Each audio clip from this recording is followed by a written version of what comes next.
بسم اللہ الرحمن الرحیم قولہ وعلی آلہ۔ لفظ آل اس کی اصل بیان کرتے ہیں کہ لفظ آل کی اصل اہل ہے اور اوہیل اس کی تصغیر ہے، اور جیسے کہ قاعدہ قانون کلیہ ہے کہ التصغیر والتکسیر یردان الاشیاء الی اصلها۔ آل عام ہے جیسے آل فرعون، اور اہل خاص ہے جیسے اہل بیت۔ وَأَصْحَابِهِ الَّذِينَ سَعِدُوا فِي مَنَاهِجِ الصِّدْقِ بِالتَّصْدِيقِ وَصَعِدُوا فِي مَعَارِجِ الْحَقِّ بِالتَّحْقِيقِ کہ هم المؤمنون الذين ادركوا صحبة النبی علیہ السلام مع الایمان، یعنی اصحاب وہ مومن جنہوں نے نبی کریم صلی اللہ علیہ وسلم کی صحبت پائی ایمان کے ساتھ اور اسی ایمان پر قائم رہے۔ بالتصدیق سعیدو سے متعلق ہے، اور مناہج وہ جمع منہج کی، منہج کہتے ہیں طریقے کو جو کہ واضح طریقہ ہو، واضح راستہ ہو۔ اور قولہ الصدق، تو یہاں پر ایک نقطہ بیان کیا کہ نظریہ اور خبر جب دونوں واقعہ کے مطابق ہوں تو واقعہ مطابق ہو جاتا ہے، اور جب واقعہ نظریہ اور خبر کے مطابق ہو تو خبر اور نظریہ مطابق ہو جاتے ہیں۔ پہلی صورت میں صدق کہیں گے اور دوسری صورت میں حق کہیں گے، اور کبھی دونوں کے تعلق پر ہی صدق اور حق کا اطلاق ہو جاتا ہے۔ بالتصدیق میں با یہ سبب کے لیے ہے اور متعلق ہے سعیدو سے، اور با سبب کے لیے ہے کہ نبی پاک صلی اللہ علیہ وسلم جو کچھ لے کر آئے اس کا اقرار کرنا تصدیق ہے۔ اس کے بعد سعیدو فی معارج الحق، سعیدو سے مراد ہے یعنی وہ پہنچے بلند مرتبوں پر حق کے، تو لازم ہوا سب مراتب پر ان کا پہنچنا۔ بالتحقیق جو اس کے بعد ہے وہ ظرف لغو متعلق ہے سعیدو کے، اور اس کا مبتدا محذوف ہے اور خبر بھی، اور وہ مبتدا اور خبر ہیں ھذا حکم متلبس۔ قولہ وبعد، یعنی بعدو کی تین حالتیں بیان کی۔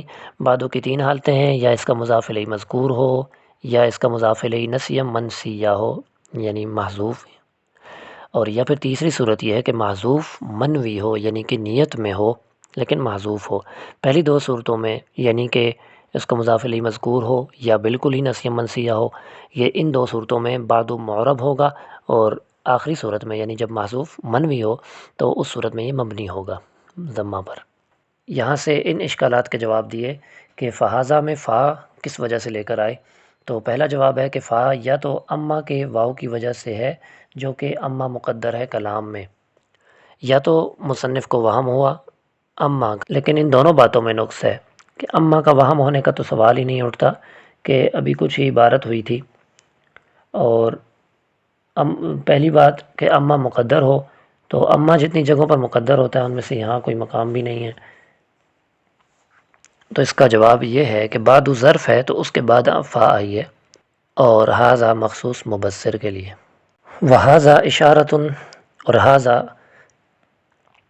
اشارہ ہے الی المرتب الحاضر فی الذہن، جو کہ ترتیب دی ہوئی عبارت ہے ذہن میں، من المعانی المخصوصۃ المعبرۃ، اور جو ان معنی مخصوص جن کا اعتبار کیا جانا ہے، عنہا بالالفاظ المخصوصۃ، الفاظ مخصوصہ کے ساتھ، او تلک الالفاظ الدالۃ، یا وہ الفاظ اس ھذا کا مشار الیہ ہیں جو کہ دلالت کر رہے ہیں علی المعانی المخصوصۃ، مخصوص معانی پر، سواء کان وضع الدیباجۃ قبل التصنیف، برابر ہے کہ وہ پھر یہ خطبہ لکھا گیا ہو تصنیف سے پہلے، او بعدہ، یا اس تصنیف کے بعد خطبہ لکھا گیا ہو، کہ جب نہ ہو الفاظ کے لیے کوئی وجود جو کہ ترتیب دیے گئے ہوں، ولا للمعانی، اور نہ معانی کے لیے، ایضاً فی الخارج، خارج میں، فإن كانت الاشارۃ الی الالفاظ، تو پھر اشارہ ہوا الفاظ کی طرف، فالمراد بالکلام، تو پھر کلام سے مراد ہوگا الکلام اللفظی، کلام لفظی، وإن كانت الی المعانی، اور اگر اشارہ ہو معنی کی طرف، فالمراد به الکلام النفسی، تو پھر اس سے مراد کلام نفسی ہوگا، الذی یدل علیہ الکلام اللفظی،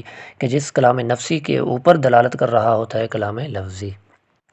قولہ غایۃ تہذیب الکلام، کہ تہذیب مصدر کی وجہ سے لفظ غایت میں بھی مصدریت آ جاتی ہے، نہیں تو دوسری بات یہ ہے کہ یہاں یا تو مبالغے کی وجہ سے، مبالغے کی بنا کی وجہ سے مرفوع ہے، یا ھذا کی خبر کلام محذوف ہے، یعنی کہ عبارت ہوگی ھذا کلام مہذب۔ اس بات پر بنا کرتے ہوئے عمل کیا جائے، اس غایت کا اعراب بھی مفعول مطلق لائے جانے کے باوجود خبر معذوف والا ہوگا، مجاز الحذف کے طریقے پر مفعول مطلق کو خبر معذوف والا اعراب دیا جائے گا۔ اس کے بعد ہے قولہ فی تحریر المنطق والکلام، تو لم یقل فی بیانہما لما فی لفظ التحریر من الاشارتی، کہ مصنف نے بیان نہیں فرمایا، تحریر فرمایا، کیوں؟ جبکہ تحریر کے بجائے بیان میں اختصار زیادہ ہے۔ لفظ تحریر میں اس بات کی طرف اشارہ ہے جو زائد اور فضول باتوں سے خالی ہو۔ بیانہما نہیں لکھا، تحریر اور کلام کو الگ ذکر کیا۔ تو علم کلام وہ علم ہے جس میں بحث ہوتی ہے آغاز یعنی اللہ کی ذات جو قدیم ہے، اور آخر یعنی مرنے کے بعد اٹھایا جانا، سارے عقائد اس میں آ گئے اسلامی قانون کے طریقے پر۔ تو الکلام کی عربی میں تعریف هو العلم الباحث عن احوال المبدأ والمعاد على نهج قانون الاسلام۔ مرام کے معنی ہے مقصد۔ اور پھر علم کی تعریف فرمائی کہ العلم هو الصورة الحاصلة من الشيء عند العقل، علم جاننے کا نام ہے، ادراک کا نام ہے، اور اسی طرح تصور بھی ادراک کا نام ہوتا ہے۔ تقریب المرامی اس کا عطف ہے تہذیب پر، مطلب یہ ہوا کہ مقصد انتہائی قریب ہو جائے گا انسانوں کی طبعیتوں اور ذہنوں کو، اور اس کا حمل بھی مبالغے کے طور پر ہوگا، یا اس میں بھی یوں ہی تقدیری عبارت ہوگی۔ اسی طرح اس عبارت میں مزید ہے کہ اسلام نام ہے اعتقاد کا جمہور کے نزدیک، یعنی عقیدہ رکھنے کا، تو اضافت بیانیہ ہوگی۔ یہ جو اس میں اضافت ہے من تقریری عقائد الاسلامی، اس میں اضافت بیانیہ ہوگی۔ اور اگر معتزلہ کے نزدیک اسلام نام ہے عقیدے کے ساتھ عمل کا بھی، اور کرامیہ فرقے کے نزدیک بھی اسلام نام ہے محض اقرار باللسان کا، ان کے لیے عمل ضروری نہیں ہے، عقیدہ بھی ضروری نہیں ہے، صرف اقرار باللسان ضروری ہے۔ اور معتزلہ کے نزدیک عقیدے کے ساتھ ساتھ عمل بھی ضروری ہے، جبکہ جمہور کے نزدیک اعتقاد یعنی عقیدہ ضروری ہے۔ تو آخری دونوں صورتوں میں یعنی معتزلہ کے نزدیک اور کرامیہ کے نزدیک ان دونوں صورتوں میں اضافت لامیہ ہوگی۔ جعلتہ تبصرۃ میں ہو ضمیر مفعول اول ہے، اور تبصرۃ مفعول ثانی ہے، اور مفعول ثانی کا مفعول اول پر حمل ہوتا ہے، اور یہاں حمل ٹھیک نہیں ہے کیونکہ ہو ضمیر ذات ہے، وصف کا حمل ذات پر ٹھیک نہیں ہوتا۔ تو جواب اس کا یہ ہے کہ یہ تبصرۃ اسم فاعل کے معنی میں ہے، پھر اس کا ذات پر حمل ٹھیک ہوگا۔ یہ مبصراً یعنی ذات مال وصف پر دلالت کرتا ہے، تبصرۃ مصدر۔ اور دوسرا جواب اس میں یہ ہے کہ مجاز اسنادی ہے، یعنی حمل مبالغتاً ہے۔ من ذوی الافہام، یہ جار مجرور کے متعلق ہونے میں دو احتمالات ہیں کہ یا تو یہ یتذکروا کی ضمیر فاعل سے حال ہے، یا یتذکروا سے متعلق ہے۔ تو اس میں سوال اٹھتا ہے کہ یتذکروا کا صلہ من نہیں آتا، تو یہاں یتذکروا کے متعلق کیسے ہو گیا؟ پھر جواب اس کا یہ ہے کہ یہاں تذکروا میں اخذ یا تعلم کے معنی کو شامل کر لیا گیا ہے، اور اخذ اور تعلم کا صلہ من آتا ہے، لہذا متعلق سے ہی ہوا۔ عبارت پھر اس طرح ہوگی یتذکروا آخذاً یا یتذکروا معلماً۔ پھر اس میں دو احتمال ہیں، اگر یہ تذکروا کی ضمیر فاعل سے حال ہو تو یہ تذکرہ ہوگی معلم کے لیے، اگر یہ تذکروا کے متعلق ہو تو یہ تذکرہ ہوگی شاگرد کے لیے۔ لا سیما میں لا سے مراد ہے نفی المثل، اور ما اس میں زائدہ ہے، ما زائدہ ہو تو اس صورت میں اس کا اعراب سی یل ولد، اگر ما موصولہ ہو تو سی یل لذی ہول ولد، اور ما اگر موصوفہ ہو تو سی شیئن هو الولد۔ سیما کا معنی خصوصاً استعمال ہونے لگا۔ سیما کے بعد والے حرف میں تینوں وجہ جائز ہوتی ہیں۔ اگر الولد مرفوع ہو تو اس کے لیے یہ ہوگا الولد خبر بن رہی ہوگی مبتدا معذوف ہوا کی۔ اگر الولد کو منصوب پڑھیں تو سیما کلمہ استثناء اور الولد مستثنیٰ ہونے کی وجہ سے منصوب ہے، اور اگر الولد مجرور ہو تو اس صورت میں سیما مضاف ہے اور الولد مضاف الیہ۔ علی اللہ مقدم ہے، اور بہ الاعتصام میں بہ مقدم ہے، دونوں معمول ہیں اور فاعل سے مقدم ہے۔ اس کا جواب یہ دیا کہ علی اللہ میں مقدم کرنے کی وجہ حصر کا فائدہ حاصل کرنے کے لیے، یعنی صرف اللہ ہی پر توکل ہے، بہ کو مقدم کیا یا تو حصر کی وجہ سے یا سجا کی رعایت کے لیے، یعنی کلمات کا آخر ایک جیسا ہو جائے۔ اور التوکل کی تعریف کی کہ التوکل هو التمسک بالحق، اعتصام کی تعریف کی یعنی مضبوطی سے دانتوں سے پکڑ لینا کسی چیز کو۔ قولہ القسم الاول فی المنطق مقدمۃ العلم ان کان اذعانا للنسبۃ فتصدیق والا فتصور۔ یہاں سوال ہے کہ مصنف نے القسم الاول فی المنطق کیوں کہا؟ یہ کیسے ٹھیک ہوگا؟ یہ تو تب ٹھیک ہوتا جب مصنف نے پہلے کہا ہوتا کہ کتاب کی دو قسمیں ہیں۔ تو جواب اس میں یہ دیے گئے کہ مصنف نے یہ بات پہلے صراحتاً نہیں کہی، ضمناً کہی ہے کہ جب کہا فی تحریر المنطق والکلام ہی سمجھ میں آ گیا کتاب کی دو قسمیں ہیں، لہٰذا القسم الاول کہنا ٹھیک ہے۔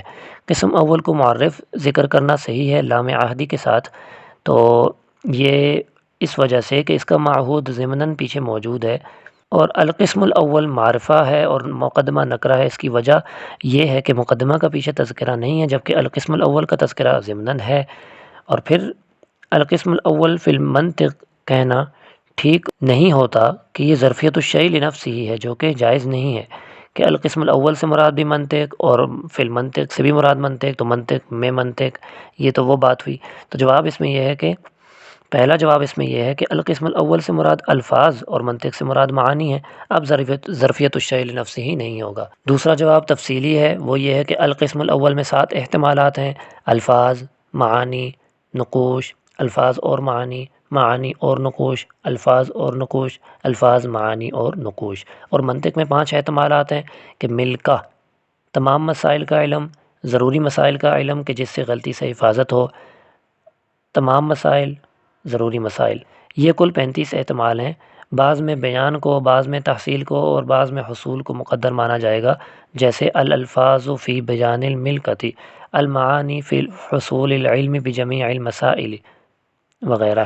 مقدمہ میں 3 امور بیان کیے گئے ہیں: رسم المنطق اور منطق کی بیان ضرورت اور اس کا موضوع۔ مقدمہ ماخوذ ہے مقدمۃ الجیش سے، اور مقدمۃ الجیش اسے کہتے ہیں جو لشکر کا اگلا حصہ ہوتا ہے، جو پیچھے آنے والے لشکر کے لیے انتظامات کرتا ہے۔ مقدمہ کو مقدمہ اس لیے کہتے ہیں کہ اس میں بھی ایسی باتیں ہوتی ہیں جن کی وجہ سے باقی کتاب آسان ہو جاتی ہے۔ کتاب میں 7 احتمال ہیں اور مصنف نے مقدمے میں 2 ذکر کیے۔ اس کی وجہ کیا ہے؟ کیونکہ مقدمہ کتاب کا جزء ہوتا ہے۔ تو جواب، منطقیوں نے مقدمے میں صرف 2 احتمال ذکر کیے، اسی لیے الفاظ اور معانی صرف یہی 2 احتمالات ذکر کیے گئے۔ پھر سوال یہ اٹھتا ہے کہ مصنف نے علم کی تعریف کیے بغیر ہی تقسیم شروع کر دی، القسم الاول کہہ دیا، اور فی المنطق، اور پھر مقدمۃ العلم ان کان اذعان للنسبۃ فتصدیق، علم کی تعریف ہی نہیں کی۔ تو اس کا جواب یہ ہے کہ علم کی تعریف 3 وجوہات میں سے کسی وجہ سے نہیں کی، کہ پہلی وجہ یہ ہے کہ یہ مقام تقسیم ہے اور اس میں کچھ خاکہ علم کی تعریف کا ذہن میں ہوتا ہے۔ دوسری وجہ یہ ہے کہ علم کی تعریف مشہور ہے اس لیے نہیں کی، اور تیسری وجہ یہ ہے کہ علم بدیہی ہے، یعنی ضروری ہے، اور بدیہی چیز کی تعریف نہیں کی جاتی۔ پھر علم کی 2 قسمیں ہیں: تصدیق اور تصور۔